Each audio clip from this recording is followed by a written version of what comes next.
আসসালামু আলাইকুম সবাইকে। সবাই কেমন আছেন? আলহামদুলিল্লাহ আমি ভালো আছি। একদম ব্লগটা সকাল সকাল শুরু করে দিলাম, একদম ভোরেই বলা যায়। এখন প্রায় 6টা বাজে। সকালে উঠেই একদম আসছি আমাদের খেতে, সবজি বাগানটায়। ওখানে এসে যে আলু গাছগুলো মরে গেছে, এখান থেকে আলু তুলবো কিছু। আজকে আলুটা আমাদের জন্য তুলবো না, আজকে যা যা সবজি সব কিছু আমার যার জন্য পাঠিয়ে দেব। যার জন্য আব্বা সকাল সকালে যাচ্ছে আমার জায়েদের বাসায়। তো ওখানে ভাবলাম যে ওর শরীরটা বেশি ভালো না, বাড়ির শাক সবজি যা যা আছে ওখানে সব তুলে দেই। তাই সকালেই আমি আব্বা বললো রাত্রে যাবে, আগে বললে আমি আগেই তুলে রাখলাম নি, বাট বলে নাই রাত্রে বলছে। তো আমি সকাল সকালে আব্বাকে চা খেতে দিয়ে এসে গেছি একদম সবজি টালে। এখান থেকে আমি কিছু আলু তুলে নিছি। পরে আমি দেখলাম বিটরুট দেওয়া যাবে কিনা, নাই বড় হয়েছে না নাই। যে কয়টা বড় হয়েছিল আমরা তো তুলে খাইছি আর শুকাইছি। তো পরে ভাবলাম যে আগে পেঁয়াজকলি কতটি উঠানো যাক। এখান থেকে আমি কিছু পেঁয়াজকলি উঠিয়ে নিচ্ছি, কারণ ও পেঁয়াজকলি খুবই ভালোবাসে। আমি ওর জন্য কিছু পালং শাকও দিয়ে দিছি, কারণ পালং শাকে বহুত আয়রন, ওর শরীরটা একদম ভালো না, যার জন্য আমি ওই পালং শাকও দিয়ে দিয়েছি। এখানে আমি কিছু পেঁয়াজকলি নিয়ে ভাবলাম শাক তুলবো, কিন্তু শাকের যে কোনো ডান্ডিতেই ধরতে যাই ওখানে তার মানে লাউ লেগে আছে, ছোট ছোট লাউ আসছে।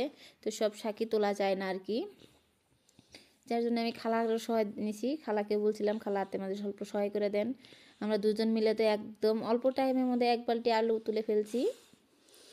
একদিকে শাক টাক তোলা হয়ই নাই। আমার মেয়ে তো আমি যেখানে যাব যাবে না, ওটা হতে পারে কি?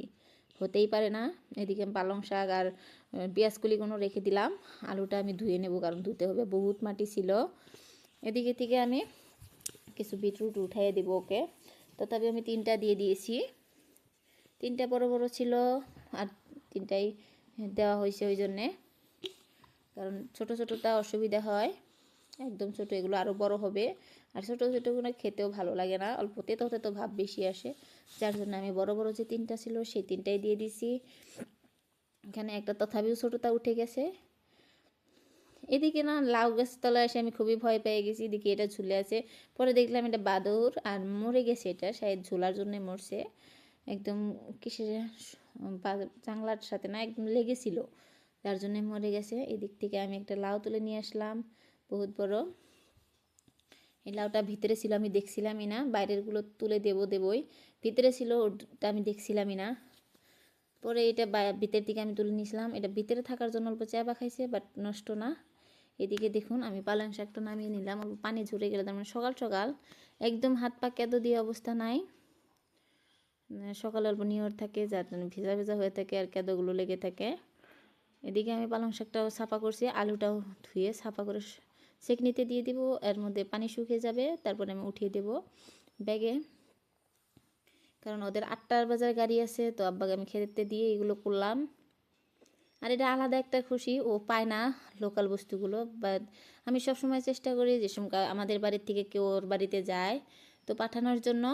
ওরা ওখানে ভাড়া থাকে রুমে, বা ওরা যদি আসে আমি সবসময় চেষ্টা করি দিতে। আর আমি নতুন ব্লগার, নতুন করে ইউটিউব শুরু করছি, তারপরে ওরা আসেই নাই। ওরা আসলে অবশ্যই আপনাদেরকে দেখাবো। আমরা দুজনে, আমার নিজের কোনো বোন নাই, কিন্তু আমি একাই, যার জন্য আমি ওকে হিরো আদর করি। ও কিন্তু আমাকে হিরো আদর করে, সাথে আমার মেয়েটার নিগে তো কই যাব না, এত আদর করে। সবসময় ও আমার মেয়ের কথা চিন্তা করে, আর ওর থেকে বেশি কিছুই লাগে না। আর ও এমনিও খুব ভালো। এর পাশের কারণ হলো ও আমার শ্বশুর শাশুড়ি ভালো, যার জন্য তার ছেলেরা ভালো। কিন্তু একটা ব্ল্যাক ফ্যামিলির থেকে আইসা যে আমাকে এত আদর করে, তার মানে ও নিজেই ভালো। আমার নিজের বোন নাই, কিন্তু কখনোই মনে করতে দেয় না যে আমার নিজের বোন নাই। সবসময় খুবই আদর করে। সবাই ওর জন্য দোয়া করবেন যাতে ও সুস্থ হয়ে যায়, ওর শরীরটা বেশি জুতের না। আর এগুলো আজকে দিয়ে দিলাম। ওর জন্য 2টা লাউ দিছি, গাছ যে 2টা বড় বড় ছিল ওই 2টাই তুলে দিয়ে দিয়েছি।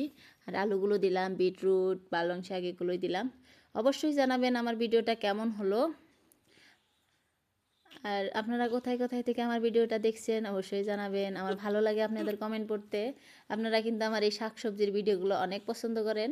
আমার যত সাবস্ক্রাইবার নাই তার থেকে বেশি আমার ভিউ হয়েছে, মানে আমি খুবই ভালো লাগছে আমার কাছে যে আপনারা এত রেসপন্স করছেন আমার ভিডিওতে। আমি খুবই খুশি, তার জন্য অনেক অনেক ধন্যবাদ। সবাইকে আল্লাহ হাফিজ। দেখা